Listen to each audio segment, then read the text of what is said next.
O tema que nós vamos falar hoje, né, que é pouco conhecido no Ocidente, eu não sei quem vai pôr as duas imagens que eu mandei, né, é chamado Organização de Cooperação de Xangai. Quando nós, há uns 2 meses, isso já virou capítulo de um dos meus próximos livros, né, por isso que eu sempre agradeço ao Duplo Expresso, né, essa disciplina semanal do comentário internacional, rende para vocês, nesse caso dos meus livros, esse selinho na contracapa, virou um capítulo, que é a correlação de forças do mundo, onde mostramos quais são as instituições que sustentam o imperialismo estadunidense e seus países clientes, né? E quais são as que resistem, né? E essas que resistem, pelo fato de esta que falarei hoje, OCX, né, ficar do outro lado do mundo, a gente não conhece, né? Então isso precisa ser estudado. A OCX, ela começa a ser articulada, veja como que são as ordens mundiais, que também nós já tratamos disso. Em 91, quando acaba a Guerra do Golfo, janeiro, aí em dezembro daquele ano, a bandeira soviética é arriada do Kremlin, acaba a União Soviética. 91. Para esses países que vamos falar agora, especialmente a Rússia e a China, que são o centro da OCX, para eles começarem a perceber, né, e esboçar uma reação, demorou 5 anos. Então, foi precisamente 26 de abril de 1996, né, mais de 5 anos já do que a guerra do Iraque tinha acabado, né, e acabou a bipolaridade e ficou instituída a unipolaridade, o mundo passou a ter, a partir de então, 91, um único dono, um único xerife, um único mandante, aí precisou mais 5 anos para estas duas grandes potências que ainda eram, né, que já, quer dizer, mesmo tendo acabado a União Soviética, a Rússia tem 17% do território do planeta. É impressionante o tamanho daquela nação, que já vamos ver no gráfico daqui a pouco, né? Eles se reúnem em Xangai, esses 5 países, que Rússia, China e mais alguns países mais próximos ali, né, de caráter um pouco menor, aqueles cujo sobrenome, ou cuja extensão do nome tem estão, né? Kirguistão, Tadiquistão, Uzbequistão. Então, esses estão, que eram repúblicas da antiga União Soviética, viraram países independentes, da Comunidade de Estados Independentes, criada logo depois que acabou a União Soviética. Eles se reúnem e sinalizam algum objetivo. Eles ficam conhecidos, a partir daquele momento, como os 5 de Xangai, né? Então, aí começa a se esboçar uma organização que nós aí, não sei quem vai colocar no ar, eu mandei uma imagem que é o mapa da Eurásia. Vocês receberam? Eu estou colocando no ar agora, Alexandre. Pode prosseguir. Tá bom. Eu estou mandando para o Carlos, para o Yorkshire. Já está no ar, o pessoal está vendo. Já está vendo, né? Uhum.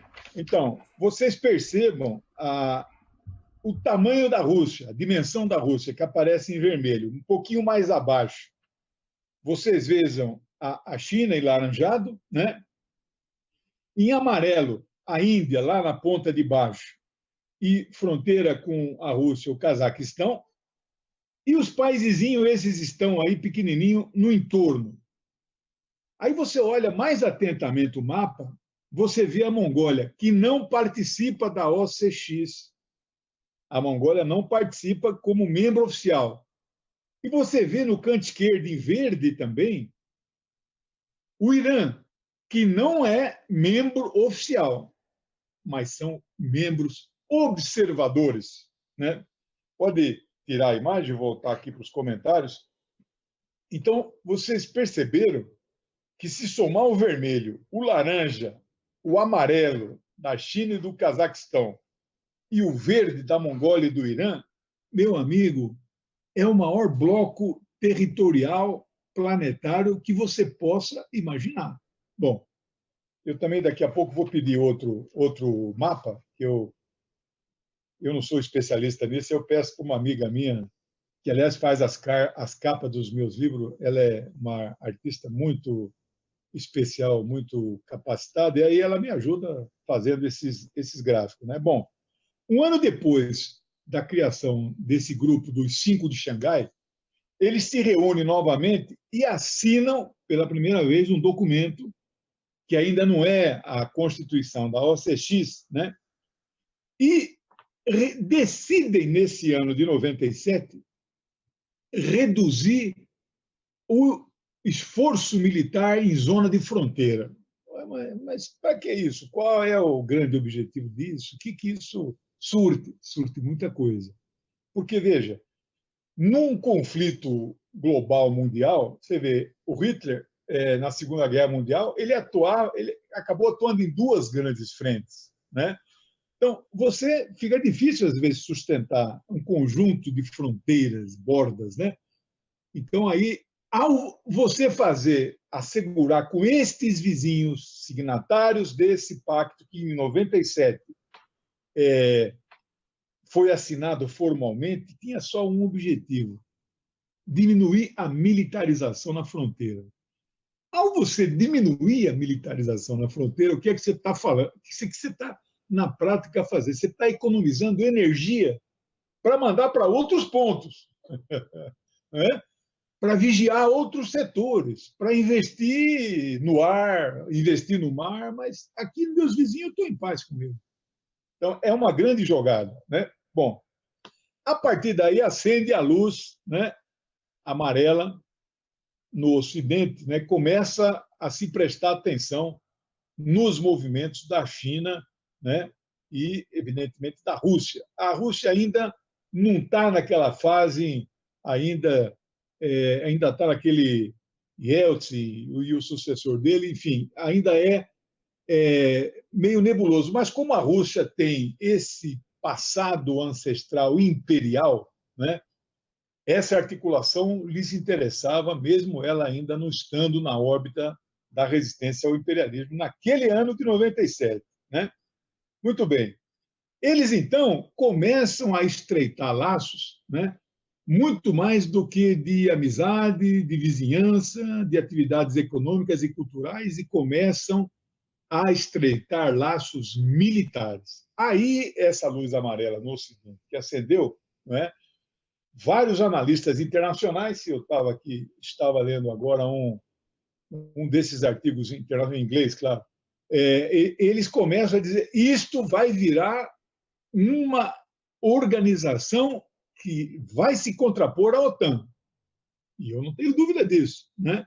Mas ainda não é. Né? Bom, e aí, eles explicitamente, nessa reunião de 97, começam a definir também o esboço de alguma coisa que seria 4 anos depois, 2001. Em política internacional as coisas são bem lentas. Né?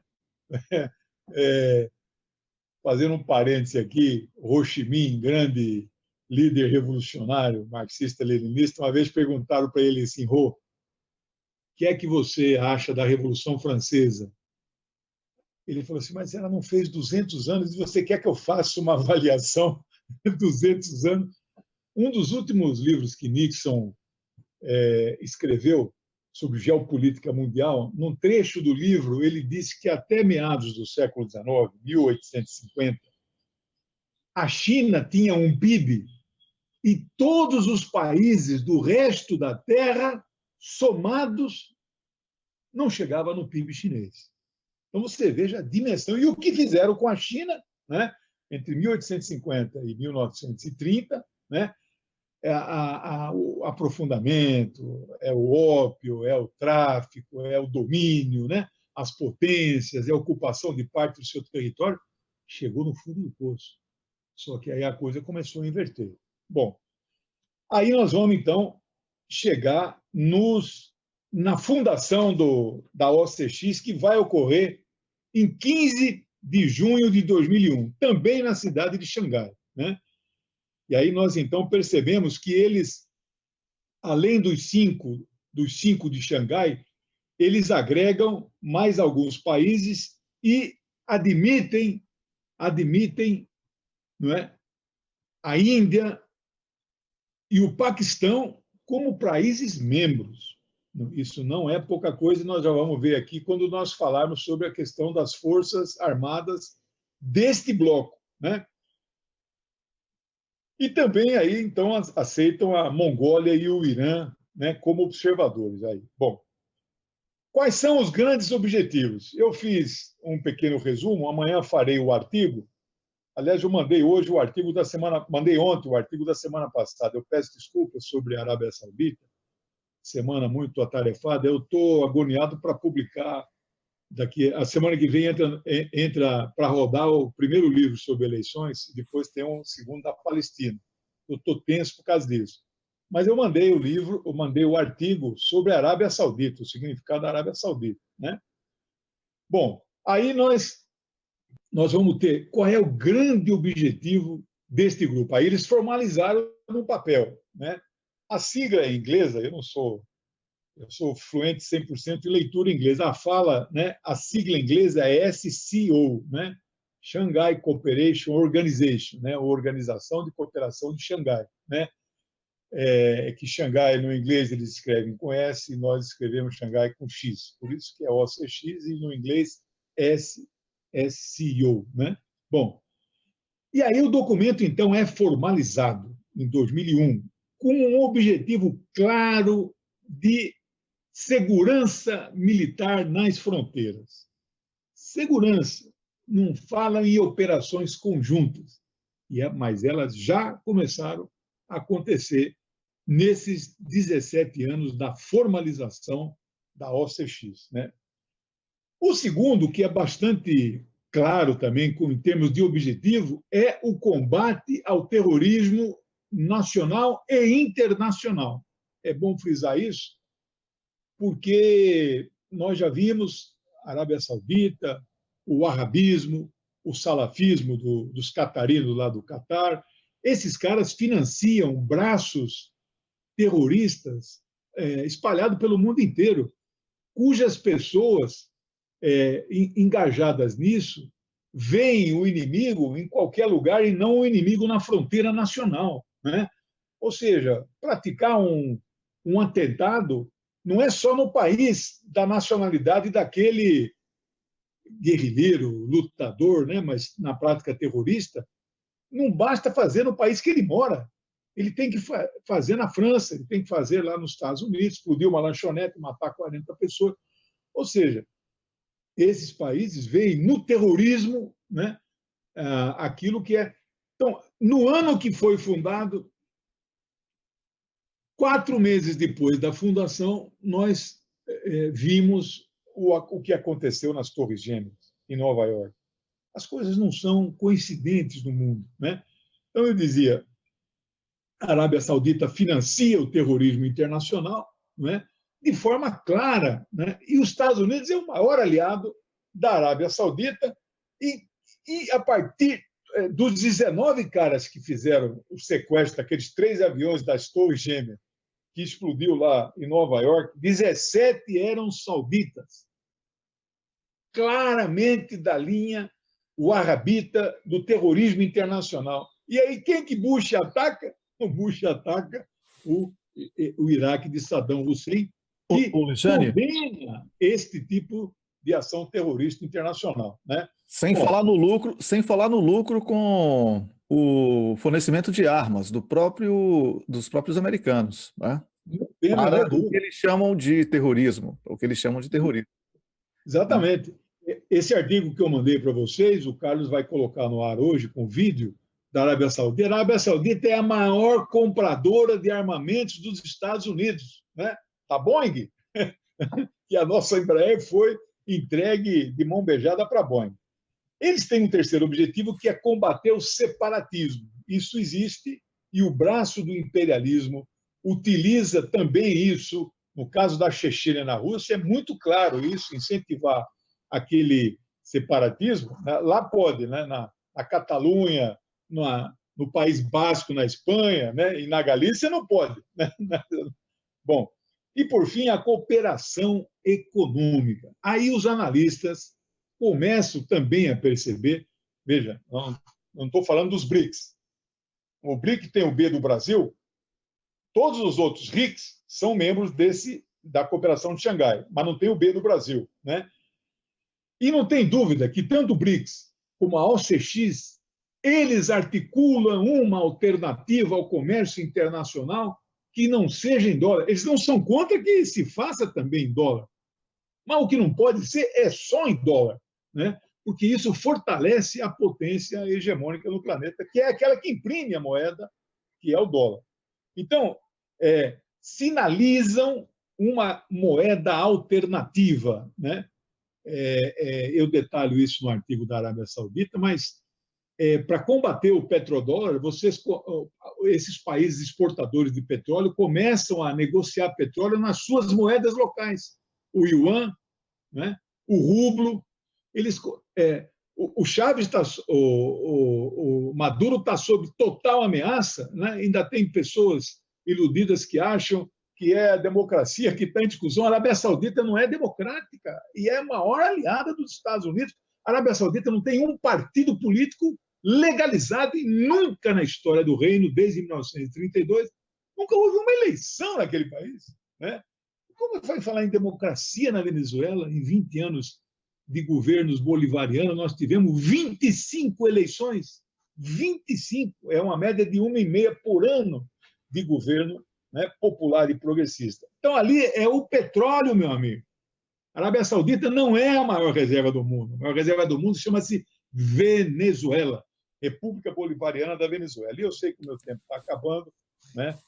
Eu queria, então, pôr na tela, para as conclusões finais, esse gráfico, ou tabela, sei lá o nome disso, né? Não sei se o Rômulo já conseguiu, para eu comentar sem precisar estar mostrando. Está no ar, Regiane, está no ar.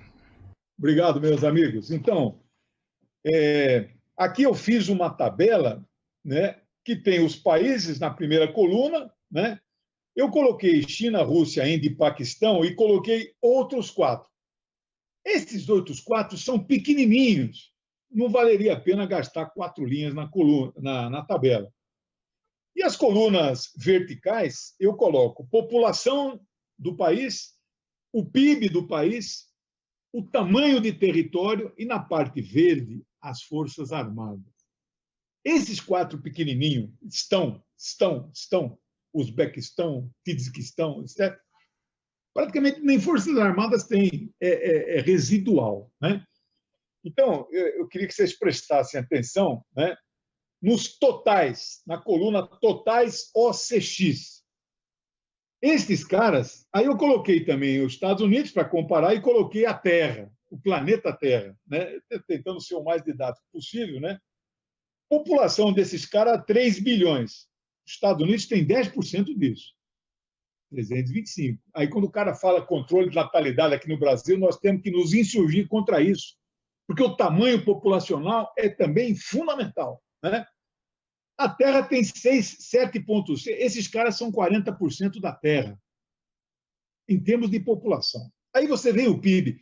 Aqui é o problema, porque a potência hegemônica do planeta é a maior economia e é maior do que muitos países somados. Então, você veja, todos eles reunidos, é um PIB de 12 trilhões. Os Estados Unidos, sozinho, 19 trilhões. Aí eu coloquei o PIB da Terra, né, 80. Então, eles já são 1/4 do PIB da Terra. E, em termos populacionais, não é muito significativo, até porque a Terra tem, o planeta, 510 milhões de quilômetros quadrados, eles são só 7%. Agora, prestem atenção na parte verde da planilha, que é o número das Forças Armadas. Aqui eu tive o cuidado de pesquisar os da ativa, os que estão dispostos a qualquer momento podem ser acionados, e os da chamada reserva de imediata incorporação e até parte da reserva remunerada, né? Isso é contado também em qualquer site de estudos militares, você tem que levar em conta. E aí vamos só para os totais lá embaixo, nós vamos perceber que estes dessa cooperação tem 5 milhões de soldados. Estados Unidos tem 1,3. Na reserva, eles têm quase mais 5 milhões. Estados Unidos não chega a 1 milhão, 800 mil. Ou seja, total, 10 milhões de soldados contra 2 dos Estados Unidos entre ativo e reserva. Pode voltar a imagem, eu já vou concluindo então. Né? Já tirou o gráfico? É claro que nós temos que ver, já refutamos isso, não há terceira guerra mundial em vista, se bem que política internacional você não pode ser peremptório, daqui a pouco você quebra a cara, mas a possibilidade de uma terceira guerra destas potências frente a frente, hoje eu não vejo condições. Né? Amanhã ainda não sei. Hoje a guerra é por procuração. Né? Aqui os Estados Unidos não vai atacar diretamente a Venezuela. Bom, acho que não vai, a probabilidade é menor, a história tem mostrado, né, que é por procuração. E a procuração do lado dos Estados Unidos hoje chama-se Brasil, chama-se Colômbia. Então, aí é possível, mas você vê que o Mourão já entra já entra de só dizendo nada disso, não é da nossa tradição. Né? Ou seja, um freio de arrumação. É positivo. Agora, não vou descartar. O comandante das Forças Armadas é o presidente, não é o vice. Né? Então, é uma situação de contradição. Né? Bom, e aí, mas de qualquer forma, 10 milhões contra 2 milhões, você tem uma situação de bastante diferença. Eu queria concluir, daqui a pouco nós já teremos aí o nosso grande amigo embaixador Samuel Pinheiro Guimarães, né? Nós temos que concluir da seguinte maneira: esta organização de cooperação de Xangai, ela não é só militar. Ela envolve a perspectiva de contribuir para aquilo que os setores de esquerda, os setores progressistas e patriotas do mundo mais lutam hoje. Qual é? A construção de um mundo que tenha muitos polos. É a chamada multipolaridade. Precisamos acabar com esta concepção de um mundo unipolar, com um só dono. E aí, então, nós vamos vendo que essa organização é hoje que joga o maior papel nessa conjuntura internacional. Né? Eu fico por aqui, preparando já para a semana que vem, desejando para todos vocês e os espectadores aí um bom final de semana. E muito obrigado. Obrigado a você, Lejane, por mais um comentário. Eu desejo boa sorte aí com os livros, nada de estresse, beber muita água, respirar fundo, meditar, para poder aproveitar essa contribuição que você vai dar, certamente, através das suas obras, tá bom? Um grande abraço e na próxima semana a gente se encontra aqui para mais um programa. Conversamos com o nosso comentarista Lejane Mihan, que veio hoje falar sobre a China.